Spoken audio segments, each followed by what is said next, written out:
Yang lagi geger di Jagadmaya, seorang polwan di Mojokerto tega membakar suaminya yang juga seorang polisi hingga tewas. Cerita ini mungkin menimbulkan sedikit ketidaknyamanan untuk Anda, tapi saya Dana Paramita ingin mengajak Anda untuk mengulik apa yang sebenarnya terjadi. Kita diskusi.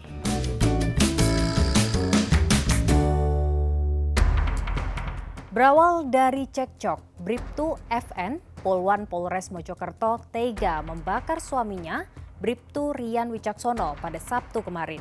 Begini kronologinya. Pada saat korban ini pulang dari kantor, kemudian cekcok di rumah dengan istrinya, kemudian istrinya menyiramkan bensin di muka dan badan yang bersangkutan. Tidak jauh dari TKP itu ada sumber api, sehingga terperciklah di situ, akhirnya membakar yang bersangkutan, kemudian dibawa oleh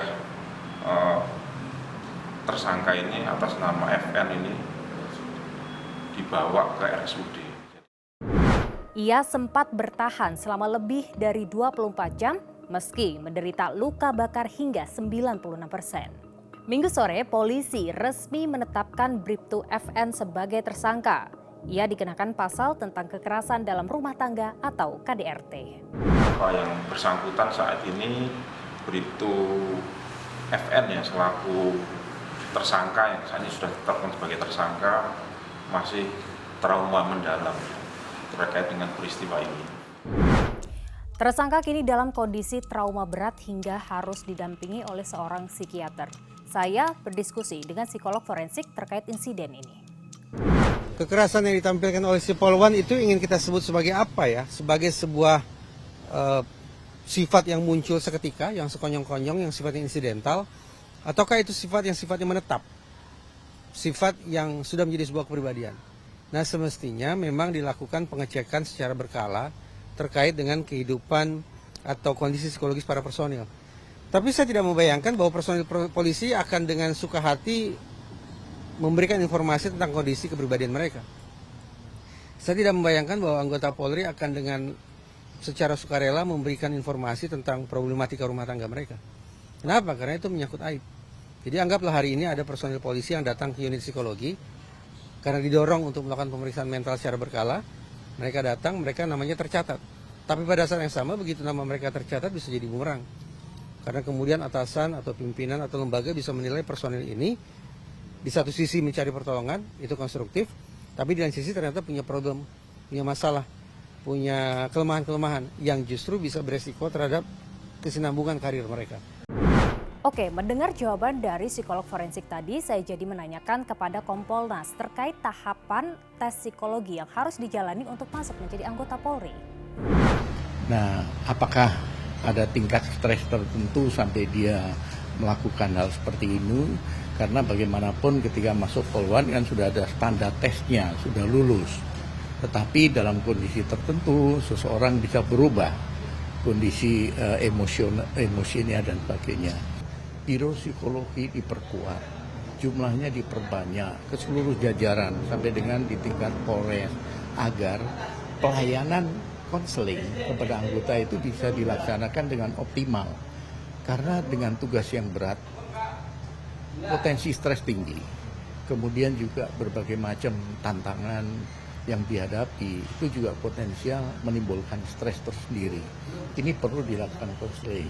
Nah, kami dorong untuk perkuatan dari biro psikologi. Kemudian yang kedua, ini perlu dilakukan prioritas ketika ditemukan anggota yang tadi menunjukkan ciri-ciri yang berubah dari biasanya. Itu prioritas dulu lah. Yang lain kan nanti ada mau izin senjata api juga harus dites lagi, mau perpanjangan izin dites lagi. Tetapi prioritas adalah anggota-anggota yang terindikasi adanya satu masalah yang sedang dia hadapi. Itu didahulukan. Artinya penting untuk mengecek kondisi psikologis seseorang secara bertahap. Di sisi lain, apakah media sosial ini juga punya andil untuk bisa mempengaruhi seseorang melakukan tindak kejahatan? Apalagi media sosial memiliki sensor yang lebih minim jika dibandingkan dengan media mainstream. Semua orang pada dasarnya hari ini bisa terpengaruh oleh media sosial. Karena itu dalam psikologi juga ada istilah teori belajar sosial, bahwa manusia itu meniru apa yang dia tonton, apa yang dia dengar, apa yang dia simak itu bisa mempengaruhi pembentukan perilaku dia, termasuk perilaku jahat. Tapi saya pikir ada 1 juta orang yang menonton kekerasan, tidak serta-merta 1 juta orang itu besok pagi akan menjadi pelaku kekerasan. Terlebih ketika kita bicara tentang anggota kepolisian, yang kita asumsikan mereka punya imunitas lebih tinggi, punya kendali diri lebih baik, sehingga tidak mudah terpengaruh oleh hal-hal yang destruktif yang mereka tanda petik pelajari lewat media sosial. Dengan kata lain, keberadaan media sosial tidak bisalah dikambing hitamkan begitu saja, termasuk ketika kita perbincangan kasus Mojokerto semacam ini. Kasus ini memang masih dalam penyelidikan, namun judi online ini disebut-sebut sebagai penyebab cekcok di antara keduanya. Institusi hukum yang seharusnya memberantas judi online, namun anggotanya diduga justru bermain judi online. Nah, mirisnya kenapa justru aparat penegak hukum yang harusnya melakukan tindakan ini justru ikut judi online. Dari beberapa kasus yang kami supervisi, kasus bunuh diri yang backgroundnya atau latar belakang judi online, kami temukan bahwa ada yang karena dia coba-coba ingin tahu, dipengaruhi temannya, diajak temannya, atau dalam kondisi kepepet perlu uang, akhirnya dia mencoba. Nah, kita semua tahu bahwa judi itu biasanya kan untuk memancing supaya orang tertarik, biasanya menang dulu, baru habis itu dikuras habis kan.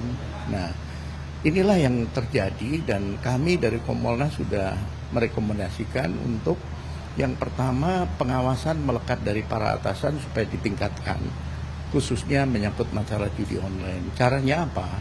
Lakukan pemeriksaan handphone seluruh anggota secara mendadak, jadi disidak seperti itu. Kalau ditemukan dia ternyata download aplikasi itu atau jejak digital dia melakukan itu, perlu dilakukan sanksi, entah teguran ataupun apa, atau catatan lah, dan diperingatkan agar tidak mengulang. Kalau mengulang sanksinya lebih berat lagi. Di tubuh kepolisian ada aturan internal yang disebut pengawasan melekat dari atasan kepada kinerja dan juga tugas anggota polisi. Apakah kemudian regulasi ini sudah berjalan dengan baik? Suaminya yang terlibat judi online ini apakah istrinya sempat melaporkan?